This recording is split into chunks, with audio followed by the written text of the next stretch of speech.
ठीक है। यहाँ पे इन्होंने कंपैरिजन कर रखा है। यहाँ पे IS लेने की ज़रूरत नहीं है, नेक्स्ट में लेंगे।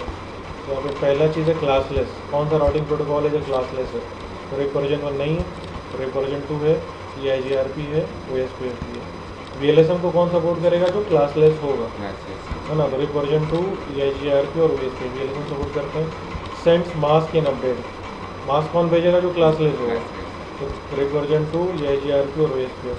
कौन है जो डिस्टेंस वेक्टर है? रिप वर्जन 1 और रिप वर्जन 2 डिस्टेंस वेक्टर है।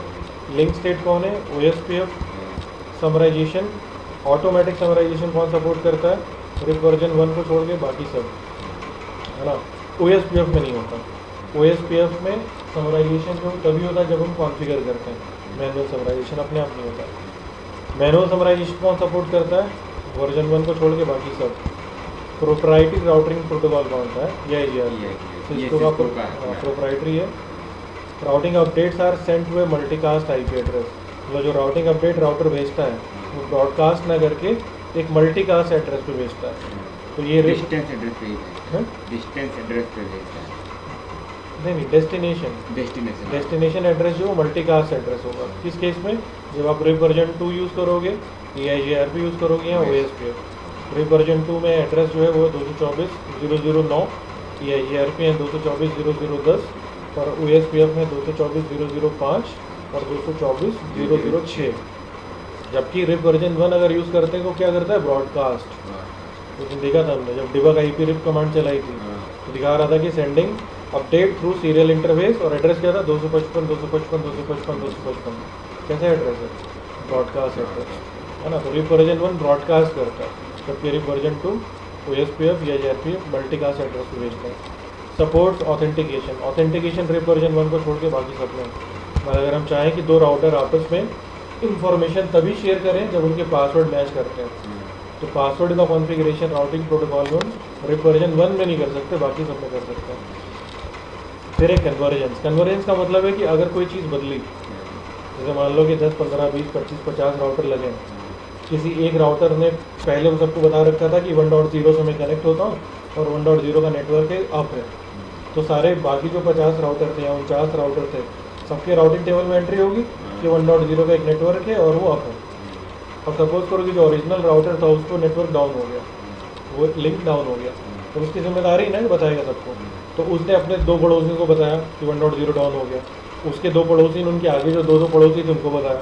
पहले इन्फॉर्मेशन क्या होगी? प्रोपोगेट होगी सारे राउटर तक। मतलब एक टाइम ऐसा आएगा जब इन्फॉर्मेशन सारे राउटर तक पहुंच जाएगी और ये सारे राउटर क्या करेंगे? अपने राउटिंग टेबल से उस रोड को हटा देंगे। तो इस प्रोसेस को हम कहते हैं कन्वर्जेंस। मतलब नेटवर्क में एक चीज़ चेंज हुई और ये इन्फॉर्मेशन हर राउटर तक पहुंच गई, है ना। मतलब एक स्टेबल टोपोलॉजी है। ऐसा नहीं है कि 4 राउटर को पता है कि नेटवर्क अप है, 4 को पता है कि नेटवर्क डाउन है ना। तो इसका मतलब हमारा नेटवर्क जो अभी कन्वर्ज नहीं हुआ। कन्वर्ज हम कहते हैं कि हमारा नेटवर्क कन्वर्ज हो गया कब? जब सारे राउटर्स या सारे डिवाइसेस के पास सेम इन्फॉर्मेशन है। तो कन्वर्जेंस में कितना टाइम लगेगा? कौन से राउटिंग प्रोटोकॉल में कन्वर्जेंस जल्दी होता है और किस में देर से होता है? तो अगर हम यूज़ करते हैं रिप वर्जन 1 चाहे वर्जन 2, उनमें कन्वर्जेंस बहुत स्लो है, बहुत स्लो है। 5-5, 6-6 मिनट लग जाते हैं कन्वर्ज होने में, राइट। जबकि EIGRP या OSPF यूज़ करें इनमें फास्ट है ना। और अगर EIGRP और OSPF इन दोनों को भी आपस में कंपेयर करें तो EIGRP का जो कन्वर्जेंस है वो OSPF से फास्ट है ना। EIGRP is very fast, OSPF is fast. Cisco की किताब है ना, इसलिए EIGRP का प्रोटोकॉल ऐसा नहीं है। EIGRP एक्चुअली में फास्ट है। EIGRP के साथ सिर्फ और सिर्फ एक दिक्कत है कि ये प्रोप्राइटरी है, अदरवाइज ये बेस्ट राउटिंग प्रोटोकॉल है। OSPF में बहुत ताम झाम है, कॉन्फ़िगरेशन करना मुश्किल है, बहुत कॉम्प्लेक्स है, प्लस ये बड़ा हैवी है, तो इसके लिए बहुत ज़्यादा मेमोरी चाहिए, रैम चाहिए और प्रोसेसिंग स्पीड चाहिए। जबकि वही सारे काम जो OSPF करता है, EIGRP उसी काम को बहुत आसानी से कर देता है। कॉन्फ़िगरेशन बहुत आसान है EIGRP में, इसको कोई ज़्यादा रैम नहीं चाहिए और ना ज़्यादा प्रोसेसिंग स्पीड चाहिए, बस एक ही वही है प्रोप्राइटरी। मतलब सिस्को डिवाइस पे ही यूज कर सकते हैं। तो EIGRP हम तभी यूज़ कर पाएंगे जब सारे राउटर हमारे सिस्को के, अदरवाइज यूज़ नहीं कर पाएंगे। फिर एक और दूसरा टेबल है वही मीट्रिक। अगर हम रिप यूज़ करते हैं तो मीट्रिक है हॉप काउंट, OSPF यूज़ करते हैं तो कॉस्ट, और EIGRP यूज़ करते हैं तो बैंडविड्थ और डिले का फंक्शन। पीरियोडिक अपडेट कौन भेजेगा? Rib version 2। रिप वर्जन 2 में जो अपडेट है वो हर 30 सेकंड में जा रहे हैं, रिप वर्जन 1 में भी जाते हैं हर 30 सेकंड में। OSPF में पीरियोडिक अपडेट नहीं है, राउटर एक बार इन्फॉर्मेशन शेयर कर लेते हैं तो फिर नहीं करते। EIGRP में भी नहीं है, एक बार शेयर कर ली दोबारा नहीं करेंगे। फुल और पार्शियल राउटिंग अपडेट, मतलब राउटर जब आपस में एक दूसरे को इन्फॉर्मेशन भेजते हैं तो उसको जितना कुछ पता है सब बताते हैं, कि सिर्फ जो चीज़ बदल गई है वो बताते हैं। तो अगर रिप की बात करें तो रिप में जो पीरियोडिक अपडेट है 30 सेकंड में वो फुल है, मतलब राउटर के राउटिंग टेबल में जितनी एंट्रीज हैं वो सब शेयर करता है पड़ोसी से हर 30 सेकंड में। हालांकि उसको पहले बता चुका है, लेकिन फिर हर 30 सेकंड में बार बार वही इन्फॉर्मेशन, जबकि OSPF या EIGRP में नहीं है। इनमें क्या है कि जब पहली बार इन्फॉर्मेशन शेयर करेंगे तो पूरी इन्फॉर्मेशन शेयर करेंगे। जब एक बार हमने तुम्हें पढ़ा दिया राउटिंग प्रोटोकॉल, तो रोज़ रोज़ थोड़ी तुम्हें राउटिंग प्रोटोकॉल पढ़ाऊँगा। अब अगर मुझे लगा कि एक नई चीज़ है जो मैंने तुम्हें पहले नहीं बताई तो सिर्फ वो नई चीज़ बताऊँगा ना। तो वैसे ही OSPF और EIGRP जब पहली बार आपस में इन्फॉर्मेशन तो राउटर शेयर करेंगे तो पूरी इन्फॉर्मेशन शेयर करेंगे, और उसके बाद तभी शेयर करते हैं जब कुछ चेंज होगा, है ना। और जब चेंज होगा तो पूरी इन्फॉर्मेशन नहीं शेयर करेंगे, जो चीज़ बदली है। जैसे मान लो कि पहले 1.0 से लेके 10.0 तक ये 10 नेटवर्क थे, 5 के बारे में एक राउटर को पता था, 5 के बारे में एक को दोनों ने शेयर कर ली, दोनों के टेबल में 10-10 की एंट्री आ गई। अब मान लो कि एक नया नेटवर्क जुड़ा किसी राउटर से 11.0, ये नई इन्फॉर्मेशन है ना, तो जिससे जुड़ा वो अपने पड़ोसी को बताएगा, लेकिन क्या बताएगा 1 से लेके 11 तक सबके बारे में, सिर्फ 11 के बारे में। तो यहाँ पे जो अपडेट है वो फर्स्ट टाइम फुल है, उसके बाद पार्शियल अपडेट है। Metric consider to be infinite. Infinite का मतलब है कि डेस्टिनेशन हम कब मान लेंगे कि अनरीचेबल हो गया, है ना। तो रिप के केस में इनफाइनाइट हम मानते हैं 16, मतलब अगर सोर्स राउटर, मतलब जिस राउटर पे हम हैं वहाँ से डेस्टिनेशन पे जाने के लिए अगर बीच में 15 से ज़्यादा राउटर हैं, 15 तक चलेगा, जैसे 16 होगा मान लेंगे कि इनफाइनाइट है, मतलब हम डेस्टिनेशन पे पहुँच नहीं सकते। मतलब अगर हम रिप यूज़ कर रहे हैं तो एक राउटर से डेस्टिनेशन के बीच में मैक्सिमम कितने हो सकते हैं? 15 राउटर हो सकते हैं इससे। अगर हम यूज़ कर रहे हैं OSPF, तो OSPF के केस में जो मैक्सिमम कॉस्ट हो सकती है, जो अपॉन नहीं है कॉस्ट है, जो मैक्सिमम कॉस्ट हो सकती है वो है 2 की पावर 24-1, मतलब सोर्स से लेके, मतलब पहला राउटर उससे जिस डेस्टिनेशन पर हम जाना चाहते हैं, इसके बीच में जितने भी लिंक हैं इन सब की कॉस्ट जोड़ के 2 की पावर 24-1, इससे ज़्यादा नहीं होनी चाहिए, कम होनी चाहिए। अगर इतनी है तो मान लेंगे कि हम डेस्टिनेशन पे पहुंच नहीं सकते।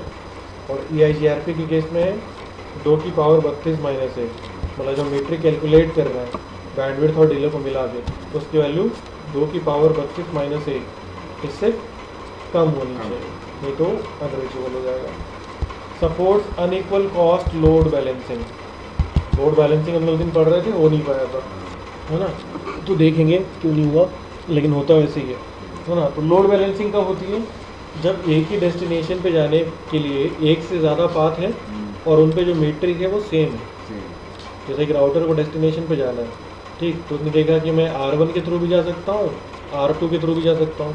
R1 से जाता हूँ तो हॉप काउंट 5 है, R2 से जाता हूँ तो भी हॉप काउंट 5 है, तो दोनों तरफ से बेस्ट पाथ क्या दोनों ही लग रहे हैं, इधर भी है इधर भी है।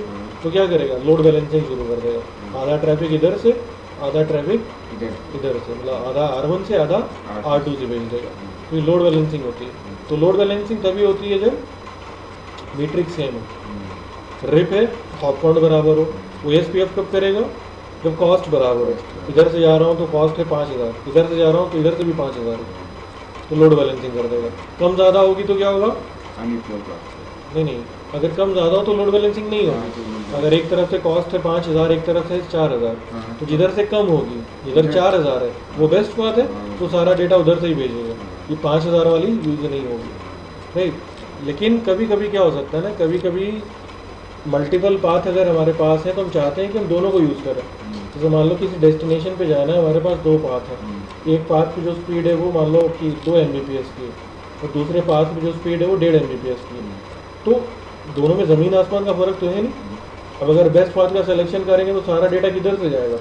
2 Mbps के लिंक से जाएगा, और ये जो 1.5 Mbps का लिंक हमने ले रखा है तो बेकार पड़ा रहेगा ना, यहाँ से तो एक भी डेटा नहीं जाएगा, कोई पैकेट नहीं मूव करेगा, तो बेकार पड़ा। तो हम क्या चाहेंगे? दोनों यूज़ हो। तो दोनों अगर यूज़ करने हैं तो या तो भाई स्टैटिक रूट यूज़ करो, क्योंकि डायनेमिक राउटिंग प्रोटोकॉल में जब तक बैंडविड्थ सेम नहीं होगी तब तक लोड बैलेंसिंग नहीं होगी, या कॉस्ट जब तक सेम नहीं होगी नहीं होगी। लेकिन अगर हम राउटिंग प्रोटोकॉल यूज़ करें EIGRP, तो EIGRP में हम अनइक्वल कॉस्ट पे लोड बैलेंसिंग करा सकते हैं। अपने आप नहीं होती, अपने आप वो भी इक्वल कॉस्ट पर ही लोड बैलेंसिंग करता है ना, मतलब जब मीट्रिक सेम हो तभी करता है। लेकिन अगर हम चाहें तो अनइक्वल कॉस्ट पे लोड बैलेंसिंग करा सकते हैं, मतलब EIGRP सिर्फ EIGRP। अब IGRP तो बंद ही हो गया, वो IGRP में भी था, है ना। EIGRP में हम कर सकते हैं, एक 2 MBPS का, 1.5 MBPS का, तो हम दोनों को यूज़ करा सकते हैं। तो उसमें आधा आधा नहीं होगा, उसमें प्रपोर्शन में होगा। जैसे मान लो कि एक लिंक हमारा जो है वो से 256 का है, एक लिंक 768 का है, दोनों को मिला दिया तो टोटल हो गया 1 MBPS, 1024। ठीक, तो टोटल लिंक स्पीड मिल गई हमें 1 MBPS की। अब 1 MBPS में क्या है, 1/3 जाएगा 256 से और 2/3 जाएगा 768 से, मतलब प्रपोर्शन में लिंक स्पीड के हिसाब से डेटा डिवाइड कर देता है, डिवाइड करके भेज देगा। तो ये अनइक्वल कॉस्ट लोड बैलेंसिंग सिर्फ EIGRP में।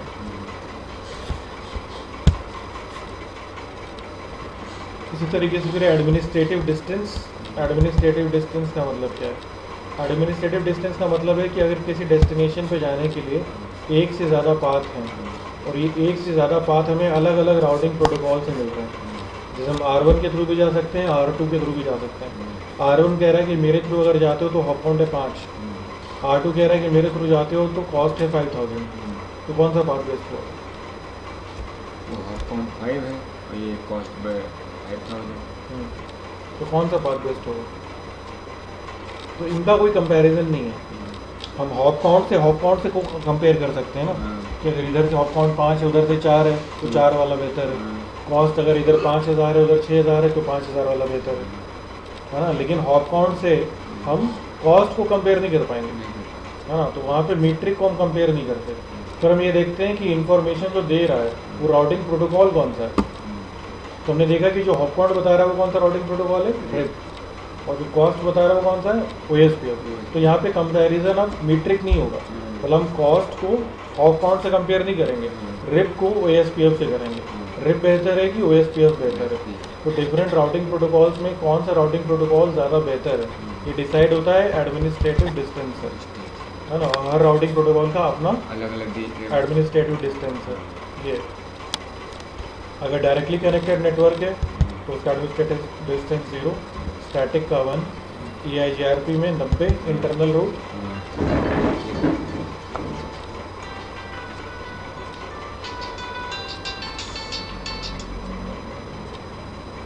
कर लो आज।